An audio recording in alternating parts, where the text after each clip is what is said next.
کو ملنے والی دھمکیوں کو سنجیدگی سے لیتے ہیں اور ہم اس کی مذمت کرتے ہیں۔ جناب اس سے پہلے ہوا کچھ یوں تھا کہ امریکی محکمہ خارجہ کے بیورو برائے وسطی ایشیا سے منسلک assistant secretary of state Donald Lu پر یہ الزام آیا تھا، اور عمران خان نے کہا تھا کہ اس حوالے سے پاکستان تحریک انصاف کے پاس، عمران خان کے پاس ثبوت بھی ہیں۔ اسد مجید سے انہوں نے ملاقات کی تھی اور کہا تھا کہ اگر عمران خان کے خلاف تحریک عدم اعتماد ناکام ہوئی تو سخت صورتحال کا سامنا کرنا پڑ سکتا ہے۔ اس اہم ترین معاملے کے اوپر پاکستان میں انتخابات، جمہوریت کے مستقبل اور پاکستان اور امریکہ کے درمیان تعلقات کے موضوع پر امریکی کانگریس کے ایوان نمائندگان کی کمیٹی برائے خارجہ امور کی ایک ذیلی کمیٹی 20 مارچ کو سماعت کرنے جا رہی ہے۔ یہ معاملہ انتہائی اہم ہے، اس معاملے کو دیکھنا اور سمجھنا ہوگا، کیونکہ اب سے تھوڑی دیر پہلے اس قسم کی اطلاعات ہیں کہ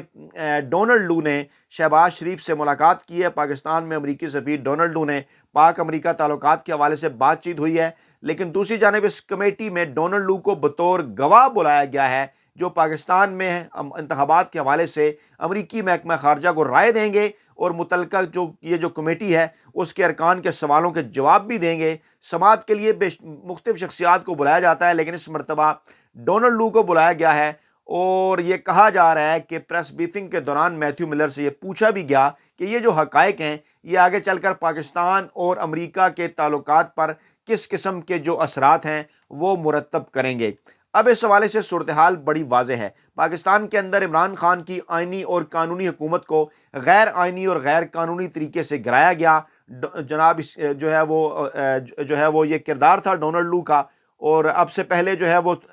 تھوڑی دیر پہلے جو ہے وہ ڈونلڈ بلوم جو امریکی سفیر ہیں اسلام آباد کے اندر، ان کی ملاقات بھی ہوئی ہے شہباز شریف سے۔ ان تمام تر معاملات کو جوڑ کر دیکھا جانا چاہیے، اور اس کے ساتھ ساتھ ذرائع کا یہ دعویٰ ہے کہ پاکستانی اسٹیبلشمنٹ کو ایک پیغام بھی بھجوایا گیا ہے امریکہ کی جانب سے، اور پوچھا گیا ہے کہ اس وقت عمران خان کا، پاکستان تحریک انصاف کا پاکستان کے اندر کیا سٹیٹس ہے۔ جس قسم کے معاملات ہیں جو کہ سامنے آ رہے ہیں پوری دنیا اور پاکستان کے اندر، پاکستانی میڈیا، پوری دنیا کا میڈیا پاکستان میں ہونے والے الیکشن کے اوپر جو ہے وہ سوالات بھی اٹھا رہا ہے، اس حوالے سے سٹیٹس بھی پوچھا گیا ہے، اور یہ بھی کہا جا رہا ہے کہ خاص طور پر امریکی کانگریس کے اندر اس معاملے کے آنے کے بعد، کیونکہ امریکہ کے اندر بھی مختلف رائے، اور خاص طور پر ایک ایسے موقع کے اوپر کہ جب آئی ایم ایف کا وفد پاکستان کے دورے پر ہے، مطالبات کیے جا رہے ہیں آئی ایم ایف کی جانب سے، اخبارات کے اندر عمران خان کے خلاف، پاکستان تحریک انصاف کے خلاف ایک جو ہے وہ کہا جانا چاہیے کہ ایک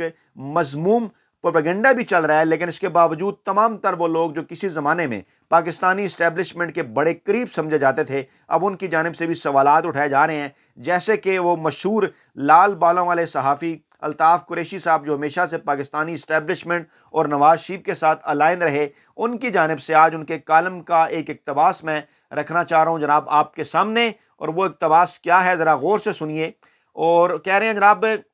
یہ تو عمومی سوجھ بوجھ کی بات ہے کہ جب آپ نوجوانوں میں بڑے مقبول لیڈر کو ایک ہفتے میں کڑی سزا دیں گے، یہ عمران خان کی جانب اشارہ ہے، تو اس کے پرجوش حامی تھے اور ان کے پیروکاروں اور جالوں میں لامحالہ شدید رد عمل ہوگا، اور وہ دیوانہ وار پولنگ سٹیشنوں کا رخ کریں گے۔ یعنی کہ یہ بات تسلیم کرتے ہیں کہ عمران خان کی حمایت ہے پاکستان کے نوجوانوں کے اندر، اور بڑی تعداد میں ہے، اور تمام تر پابندیاں توڑ کر اپنی جماعت کے نامزد امیدواروں کے حق میں ووٹ دیں گے۔ الطاف قریشی صاحب، یہ سب کچھ اتنا آسان نہیں تھا، کیونکہ ان نامزد امیدواروں کے پاس تو تحریک انصاف کا انتخابی نشان بلہ تک موجود نہیں تھا، 200-250 سے زائد مختلف قسم کے نشانات تھے ان کے پاس، لیکن اس کے باوجود لوگوں نے، پاکستانی عوام نے، نوجوانوں نے، خواتین نے، بزرگوں نے بڑی تعداد کے اندر گھروں سے نکل کر پاکستان تحریک انصاف کے حمایت یافتہ آزاد امیدواروں کے انتخابی نشان ڈھونڈ کر انہیں ووٹ ڈالے۔ آگے چل کر کہتے ہیں جناب کہ تمام تر پابندیاں توڑ کر وہ ووٹ بھی ڈالیں گے۔ اگر ایک کامن سینس استعمال کیا جاتا تو ایک متوازن راستہ اختیار کیا جا سکتا تھا۔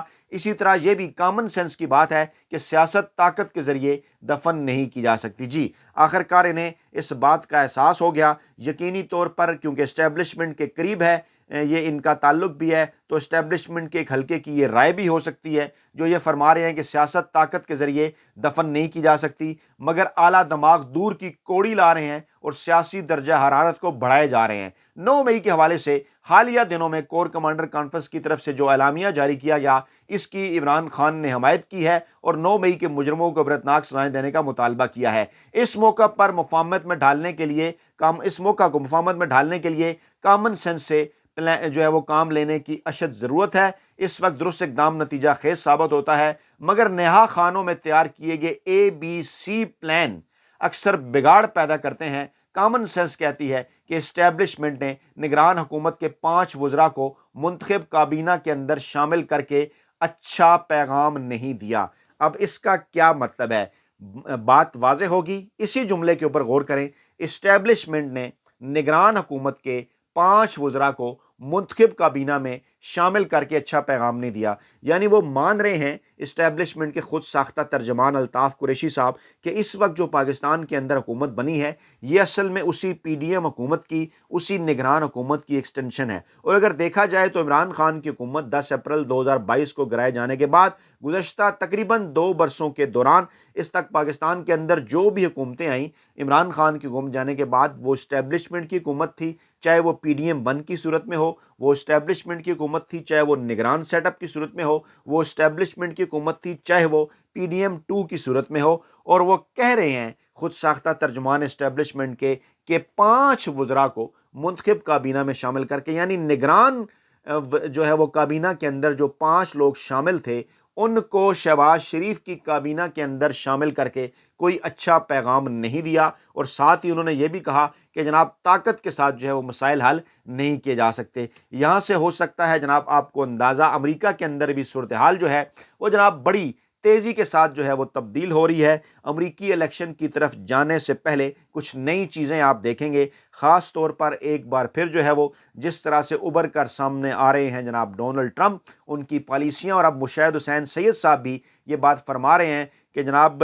جان ایف کینیڈی کے بعد پہلی مرتبہ ایسا ہوا کہ امریکی اسٹیبلشمنٹ سے ہٹ کر کسی نے تمام تر معاملات چاہے افغانستان ہو یا پاکستان، امریکی اسٹیبلشمنٹ سے ہٹ کر ایک موقف اختیار کیا، اور پھر وہاں جو کچھ ہوا وہ آپ کے سامنے ہے۔ لیکن اس دوران پاکستان میں کچھ نام نہاد بڑے اینکر، ویلے کالم نگار اور ملازم صحافی جو کہ اس وقت عمران خان کا بیان اڑایا جو ہے وہ عمران خان کا مذاق اڑایا کرتے تھے کہ دیکھیں جناب جو بائیڈن کی کال کا انتظار ہے عمران خان کو، اور عمران خان چاہتے ہیں انہیں کال کریں، انہیں شاید اس بات کا اندازہ نہیں کہ امریکی سیکرٹری اسٹیٹ نے جب کال کی تھی عمران خان سے بات کرنے کے لیے تو واضح طور پر عمران خان نے کہہ دیا تھا وزارت خارجہ کو کہ وہ اپنے برابر کے عہدیدار یعنی پاکستان کے جو وزیر خارجہ ہیں شاہ محمود قریشی ان سے بات کریں، امریکی جو ہیں وہ اسٹیٹ سیکرٹری وہ براہ راست پاکستان کے پرائم منسٹر عمران خان سے بات نہیں کر سکتے۔ اس معاملے کے اوپر بھی امریکہ کو تکلیف تھی، پریشانی تھی۔ پھر جس طرح سے عمران خان نے نو مور کہا تھا کہ جناب جب ڈو مور امریکہ کہتا تھا تو ہمیشہ کی طرح پاکستانی لیٹ جاتے تھے، پاکستانی حکمران ہو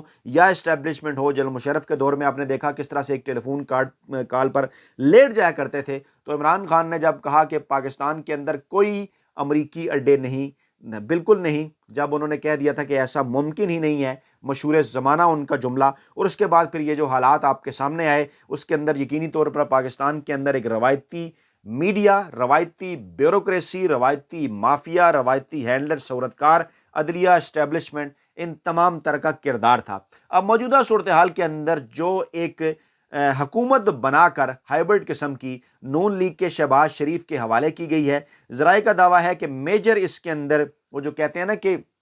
میٹھا میٹھا ہپ ہپ کڑوا کڑوا تھو تھو، وہ تمام تر چیزیں پیپلز پارٹی اور زرداری صاحب نے حاصل کر لی ہیں، صدارت کے عہدے پر بھی وہ جا پہنچے ہیں، اور اس وقت عمران خان کے جو سخت سے سخت سیاسی مخالفین ہیں، حفیظ اللہ نیازی سمیت دیگر قسم کے لوگ، وہ بھی یہ تمام تر چیزیں ماننے کے اوپر مجبور ہیں کہ اس وقت اگر کوئی پاکستان کی تاریخ کا آج کے دن تک، آج کی تاریخ تک مقبول ترین عوامی سیاسی رہنما ہے تو وہ ہے صرف اور صرف عمران خان، اور وہ ان معاملات کو بہت زیادہ آگے چلتا ہوا نہیں دیکھ رہے اس حکومت کو۔ اور خاص طور پر نومبر 2025 کے اندر جب نئے آرمی چیف کی تعیناتی کا معاملہ آئے گا اور اس موقع کے اوپر جب ایکسٹینشن دینے یا نہ دینے کی بات ہوگی، اسی طرح سے اس سے پہلے اکتوبر 2024 میں جب موجودہ چیف جسٹس قاضی فیض عیسیٰ صاحب کی ریٹائرمنٹ کا معاملہ آئے گا، اور اس وقت بھی ایکسٹینشن نہ دینے یا دینے کے حوالے سے بات ہوگی تو اس وقت اداروں کے اندر جو پالیسی ہوگی، چاہے وہ supreme court of Pakistan who,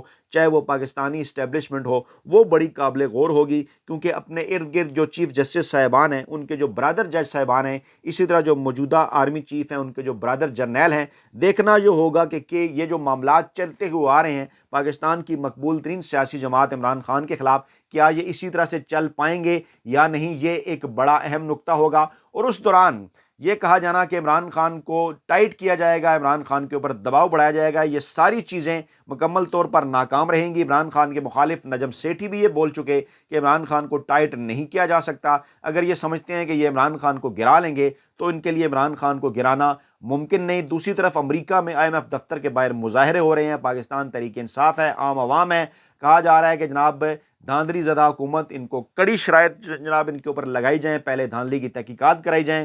IMF نئے مطالبات، NFC میں تبدیلی اور دیگر مطالبات کر رہا ہے پاکستان سے۔ اس وقت حکومت جو مانگے تانگے کی ہے وہ مشکل کا شکار ہے اور نہیں نظر آ رہا کہ IMF کے ساتھ وہ بہتر انداز میں ڈیل کر سکے گی۔ اپنا بہت خیال رکھے گا، دعاؤں میں یاد رکھے گا۔ نئی ویڈیو کے ساتھ جلد حاضر ہوں گے۔ اللہ نگہبان۔